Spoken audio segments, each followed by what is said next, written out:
Shadows at the table. A family gathers around the dinner table, an ordinary evening cloaked in routine, yet the atmosphere is anything but serene. Beneath the polite exchanges and clinking of cutlery, unspoken tensions weave a fragile web of pretense.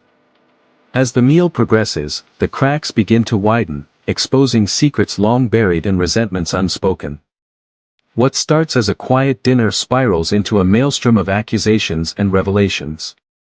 By the end of the evening, the family finds itself shattered by a truth so explosive it leaves them questioning everything they thought they knew about one another and themselves.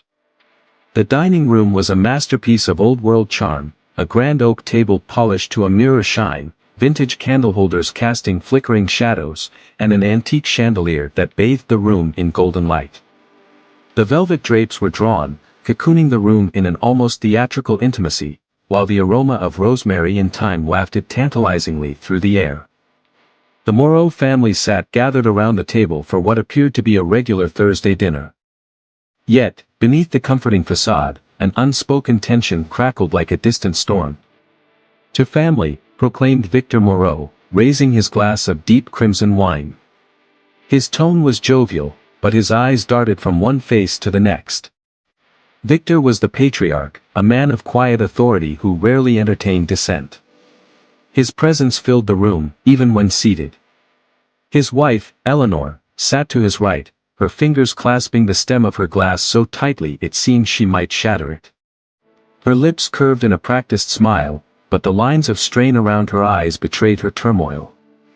To his left sat their two children, Amelia, the eldest, with her sharp wit and an even sharper tongue, and Julian, the quiet, introspective youngest, who rarely spoke unless prompted. Amelia wore an expression that teetered between curiosity and defiance, while Julian's gaze lingered on his plate, his thoughts a mystery. Across from them sat the enigmatic guest, a man named Gabriel, introduced only as an old family friend. His presence was an anomaly, as family dinners were typically a closed affair. "So, Gabriel," Amelia began, her voice dripping with calculated charm, "how exactly do you know my father?" Her question lingered in the air, laced with an edge that made Eleanor's smile falter and her grip on the glass tighten further. Gabriel met her gaze with unsettling calm. His dark eyes seemed to dissect her as he replied, "Victor and I go way back. Business, mostly." Victor coughed into his napkin, cutting off further inquiry. "Enough about the past. Let's enjoy the present. Eleanor, this roast is exquisite." But Amelia wasn't one to let things lie. "Business, you say? What kind of business?" Julian shifted uncomfortably in his seat, his eyes flickering toward his father. Victor's expression hardened, the jovial facade cracking.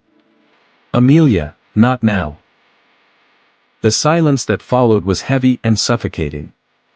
Eleanor's fork clinked against her plate as she delicately cut into her food, her movements mechanical. Julian toyed with his glass, swirling the wine as though searching for answers in its depths. Gabriel leaned back in his chair, a faint smirk playing on his lips. "I see the Moreau family still enjoys a lively dinner conversation." The tension reached a breaking point when Amelia stood abruptly, her chair scraping against the floor. "No, we're done dancing around it. Who is he, father? And what does he want from us?" Victor's face darkened, his authority now a towering shadow over the room. "Sit down, Amelia. This is neither the time nor the place." "When is it ever the time?" she shot back, her voice sharp and cutting. "You've been hiding something from us for years." Gabriel's smirk widened, and he placed his glass down with deliberate care. "Perhaps I should explain." All eyes turned to him. His voice was smooth, measured, and carried an air of quiet menace. "Your father and I shared certain ventures in our youth. Ventures that, let's say, left loose ends. Unfortunately, those loose ends have started to fray." Julian's voice broke through the growing unease, his tone uncertain but tinged with curiosity. "What kind of ventures?" Victor slammed his hand on the table, the sound echoing like a thunderclap. "Enough. Gabriel, This is not your place. Gabriel's gaze hardened, his smirk replaced by a steely resolve. On the contrary, Victor. This is exactly my place. The chandelier's flickering light seemed to dim, casting the room in deeper shadows as the truth spilled out. Decades ago, Victor had been involved in a shady operation, money laundering, extortion, and worse. Gabriel had been his partner, but their paths had diverged when Victor tried to go clean. The consequences of those actions were now catching up with them. Gabriel's presence wasn't a social call, it was a warning. Eleanor's glass slipped from her fingers, shattering on the floor. The sound was startling, like a final punctuation to the unspoken words hanging in the air. Victor, is this true? He couldn't meet her eyes. His voice, when it came, was barely a whisper. It was years ago. I thought it was over. Amelia's voice was ice, her words precise and cutting. So you've endangered all of us because of your past. Julian stood, his normally soft voice now trembling with anger. You lied to us. All this time, you let us believe. Gabriel raised a hand, silencing them. The time for blame is later. Right now, Victor, you have a choice to make. Your family, or your debts. The room descended into chaos. Eleanor wept silently, her tears streaking her carefully composed face. Amelia paced like a caged animal, her mind racing with thoughts she couldn't voice. Julian's hands shook as he gripped the back of his chair, his emotions warring within him. And Victor. Victor sat in stunned silence, the weight of his past crushing him like an anvil. Gabriel wasn't done. If you think this can be resolved with a simple apology or payout, you're mistaken.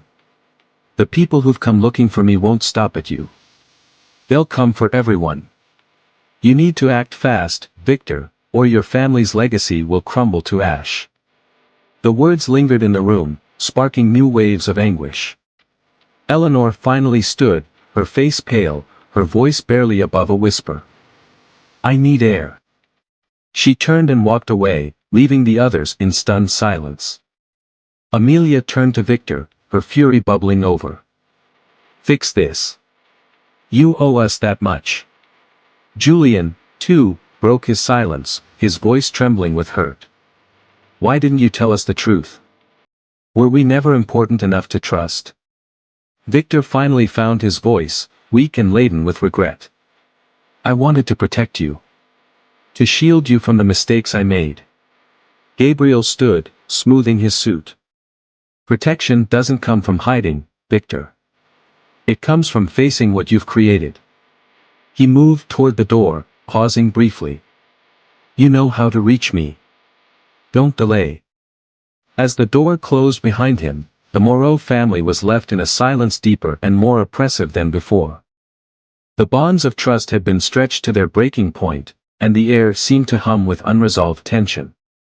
By the end of the night, the family's world had shattered like Eleanor's glass. Secrets, once buried, had clawed their way to the surface, leaving the Moreaus to face the wreckage of their fractured trust, and the ominous shadow of Gabriel's ultimatum. The dining room, once a haven of warmth and tradition, now felt cold and alien, a stage where the bonds of family had been tested and found wanting.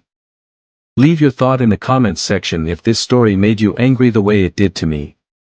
Hit the like button, let's keep the conversation going in the comments section, and don't forget to subscribe.